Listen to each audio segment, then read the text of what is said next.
I asked ChatGPT to create a C# HTTP controller endpoint for me that allows me to send an email. So it takes email argument and subject and body.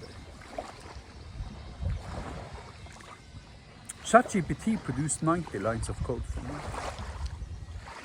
Then I went and asked it to please port my code to GoLang, and the thing produced 105 lines of code. Then I went to our Hyperlambda generator and I asked it to produce the same code that it ended up at 14 lines of code. So Hyperlambda is 14 lines of code. C# is 90 lines of code. And GoLang is 105 lines of code. That makes it illegal for you to use GoLang if you're an enterprise software developer for that specific problem. Because your employment contract explicitly says that you should pick the best tool for the job. So paradoxically, that makes both GoLang and C# illegal, according to your employment contract, to use for problems related to HTTP controller endpoints sending emails.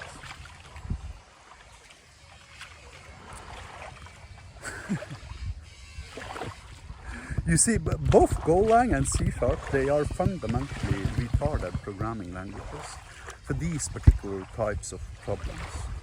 And these particular types of problems happens to be the types of problems that 80% of us do 80% of the time we are working on. You see, 80% of the world's software developers are enterprise software developers. That implies software developers working for companies having software development as a secondary function and not as their primary function. This can be, for instance, an insurance company, bank, government, etc., etc. Basically, companies and organizations who just needs software development as a supporting function to help them with their primary function. For instance, for an insurance company, obviously the primary function is insurance and selling insurances. However, they just so happens to be needing administration app to keep track of who bought what insurance and who did not buy insurance. Right. Now, software developers such as me, we are hired to implement something that allows them to solve this particular problem. And basically that represents 80% of all software developers on Earth. And 80% of all software developers on Earth are basically dealing with simple problems like this. No algorithms, no complexity really. I mean, barely an if statement here and there, and very seldom a loop, literally. If you think I'm exaggerating, then I would like to challenge you to look at your own code. How many send email HTTP endpoint controllers have you implemented in your career, for instance? If you're an average enterprise software developer, I guarantee you that number is like 200, and you are experienced. That means you have sinned 200 times, arguably, because you've not used the optimal solution that you are legally obligated to doing according to your employment contract.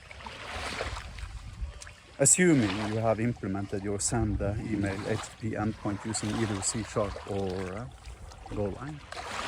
And for the record, the numbers are the same with all programming languages.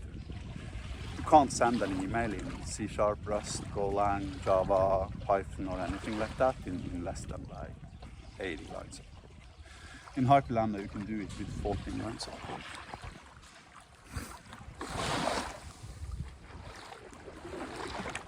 You see, software developers aren't choosing tools that are the best tools for the job.